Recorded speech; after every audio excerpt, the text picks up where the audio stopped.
In this video, I'm going to be showing you everything that you need to know about Atomic Wallet, including the setup process and how to operate once you're inside of it.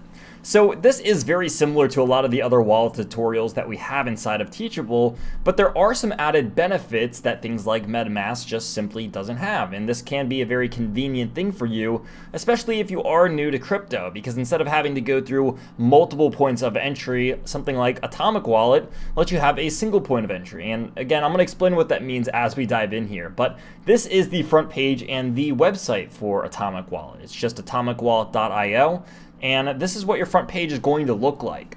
Now, once you're here, you're going to need to download it for your respective device. In this case, I'm on a Windows. So all I would have to do is hit the download button and then select which platform I would like to download my Atomic Wallet onto. Again, I'm just going to select Windows, but I already have it downloaded. Now, once you go ahead and get it downloaded, you're going to have to create your wallet. Now, from here, you're going to have to select a passcode. And once you select your password, you're going to have to confirm it. So make sure it's something that you're going to remember because you're going to need that in order to access your wallet. Now, after you set up that password, it's going to give you a phrase or a secret phrase.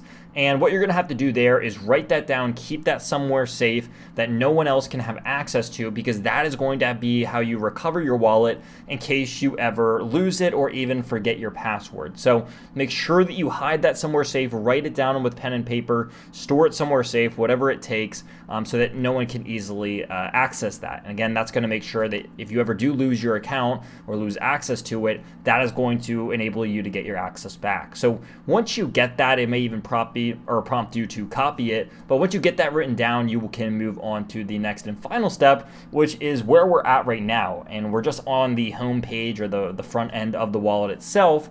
And we can see that there are a number of different cryptocurrencies inside of here. I mean, there are seriously hundreds of them inside of here and that we can send to the Atomic Wallet. This can be anything from as mainstream as Bitcoin or Ethereum or Tether or whatever it may be. And as we scroll down, we're going to find more altcoins are in here as well. But again, just about everything that you need access to, you're going to be able to go through Atomic Wallet for. Now, in the very top left, we're going to be able to see our balance, and we can depict this through a number of different fiats or even BTC itself, depending on where you live. I'm just going to keep this in the US dollar because I assume that most of us are transacting the US dollar when it comes to cryptocurrency transactions. Now, beyond this, we're just going to be able to click on wallet, and we're going to be able to see all of our available balances. Now, in this wallet, and you actually can't have more than one Atomic Wallet, but in this one specifically, I don't have any cryptocurrency, and yours is probably going to be a very similar case if you're watching this tutorial. So I'm going to show you how to actually pull cryptocurrency from one location into another location and pulling it from wherever it may be previously into your Atomic Wallet if you would choose to do so.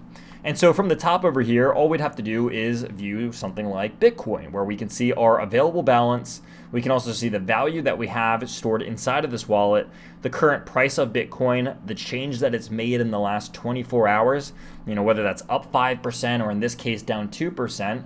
We can also see the percentage based of our portfolio that is allocated to Bitcoin. So if we had a $1,000 portfolio and we had 90% in Bitcoin and 10% in Ethereum, we're going to be able to see that here. And it's going to show us that we have $900 in Bitcoin and $100 in Ethereum. And it's going to show us that 90 to 10% split as well. We're also going to be able to see just a very, very base level 7-day chart line towards the very right. And then the final thing that we can view is the overall market cap, meaning how much money is inside of this project. Now, for Bitcoin, that is $760 billion. For Ethereum, that is $364 billion, and so on and so forth, in case you ever wanted to just look at the base level tokenomics of something without getting too deep. Now, if you want to actually deposit stuff in here, all you have to do is click on that cryptocurrency. You're going to get a little bit more of an in-depth chart if you want to, but for most people, this isn't going to matter that much. And then we're going to either be choosing the send or receive option. Now, if you want to deposit cryptocurrency into your Atomic Wallet, all you have to do is click receive, and it's going to give you your BTC address where you can, or even other people, send in that specific cryptocurrency. Again, for this example, it is Bitcoin. So all I have to do is copy this or even use the QR code on the screen. And once I'm done with that, I would go to wherever my Bitcoin is being stored or wherever my cryptocurrency is being stored at, and then I would click the withdrawal or the send option, again, where it is already on, and then I would be sending it to this receive address. Now, you may have to pay a small gas fee depending on what network you're sending on, but that's how we get money from one location into our Atomic wallet. And the vice versa happens if we want to get money out of our Atomic wallet to somewhere else. So what we would do is we would click the send button, and then we would be pasting in the domain of where we are going to be sending it to. So what the send button means again is we are going to be pulling money out of the Atomic wallet and sending it to another address.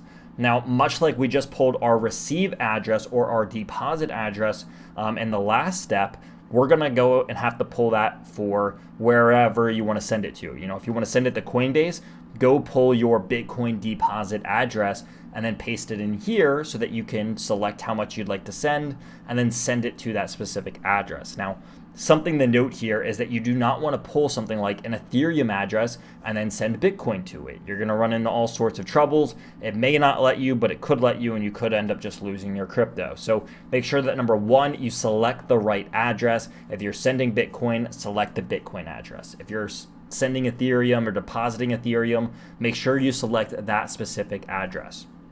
Also, the final step over here is that we can choose how much we'd like to send. Do we want to send 1,000? Do we want to send 10,000? Do we want to send, $100? It doesn't really matter. Here, you're just able to select how much in BTC or even in US dollar you would like to send. So there's multiple ways that you can do that. And then all you have to do is hit send. Now, beyond this, they have a pretty cool feature where you can exchange different cryptos. In this instance, I can exchange 1 Ethereum for BTC, and it's going to show me that, well, I'm actually going to be exchanging this 1 Ethereum for 0.0738488 BTC. So this is how much my 1 Ethereum will get me. If you do have a rewards account, then you can actually earn rewards just for interacting and trading on Atomic Wallet in the form of one of their native currencies. And this is how you swap.